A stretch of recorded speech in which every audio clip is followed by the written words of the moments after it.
نبی صلی اللہ علیہ وسلم نے امت کو فرمایا، میں تم سے کوئی بدلہ نہیں چاہتا، میں اتنا چاہتا ہوں کہ میرے قرابت داروں کے ساتھ تم محبت کرو۔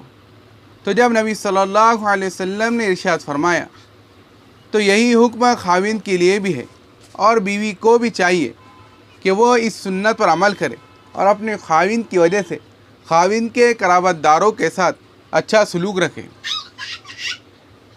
20ویں چیز شریعت کی پیروی ہے۔ خالق کی معصیت میں مخلوق کی کوئی پیروی نہیں، حتیٰ کہ اگر خاوند بھی کوئی ایسا کام کہے جو اللہ تعالیٰ کی نافرمانی میں داخل ہو تو ہرگز بات نہ مانیں۔ مثلا اگر خاوند کہے کہ پردہ اتار دو تو پردہ ہرگز نہیں اتارنا۔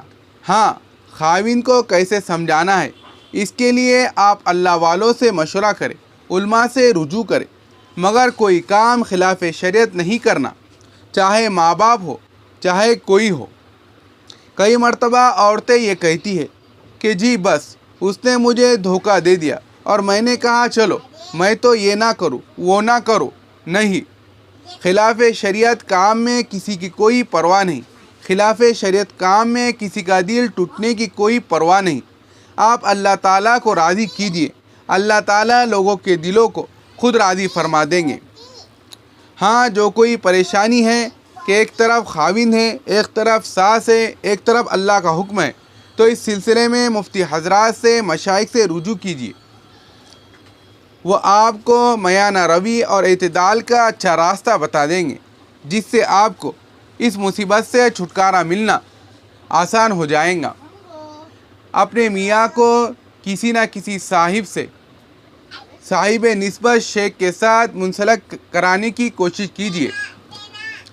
اپنے بچوں کو، اپنے میاں کو، اپنے گھروں کے لوگوں کو کسی نہ کسی صاحب نسبت کے ساتھ جہاں آپ کا دل ٹکتا ہو، جہاں آپ کی طبیعت لگتی ہو، جہاں دل کے اندر محبت ہو، عقیدت ہو، اپنے گھر کے مردوں کو کسی نہ کسی شیخ کے ساتھ منسلک رکھیے۔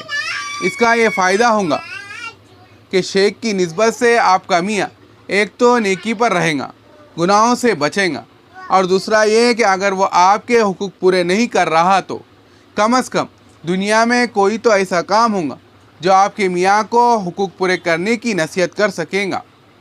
ہم نے دیکھا کہ یہ بات کئی مرتبہ اجڑتے گھروں کے آباد ہونے کا سبب بن جاتی ہے۔ لہٰذا دین کے لیے آپ خود ہی ہر وقت کمر بستہ رہے، اپنے بچوں کو اور اپنے میاں کو دین کے ساتھ منسلک رکھیے۔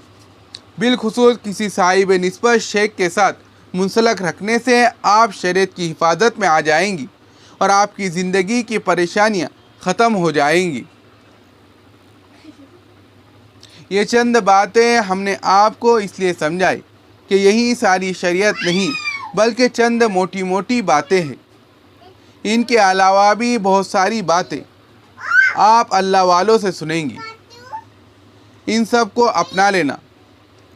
پروردگار آپ کو دین و دنیا میں کامیابی عطا فرمائے، آمین۔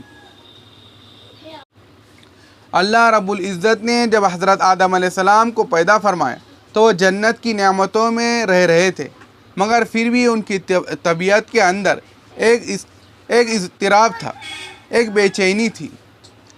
اسی اضطراب اور بے چینی کو دور کرنے کے لیے اللہ رب العزت نے اماں حوا کو پیدا فرمایا۔ قرآن مجید میں ارشاد ہے کہ ہم نے ان کو اس لیے پیدا کیا کہ آدم علیہ السلام اس سے سکون پائے۔ تو گویا عورت اللہ رب العزت کی طرف سے مرد کی زندگی میں سکون پیدا کرنے کا ایک حسین تحفہ ہے۔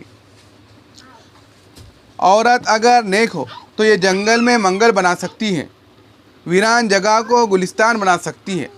اگر اس پر شرافت اور نیکی غالب ہو تو یہ گلاب کا پھول ہے، چمپا کی کلی ہے، نیلوفر کی پتی ہے۔ نبی صلی اللہ علیہ وسلم نے نیک خاتون کی تعریف کرتے ہوئے فرمایا، دنیا ایک متاع ہے اور دنیا کی بہترین متاع وہ نیک بیوی ہے۔ تو دنیا میں سب سے بڑا انعام مرد کے لیے نیک بیوی کا ہونا ہے۔ اسی طرح مردوں میں جو اپنی بیوی کے لیے زیادہ بہتر ہے، جو ان کا خیال رکھتا ہے، حسن سلوک کا معاملہ کرتا ہے، ان کو محبت و پیار دیتا ہے،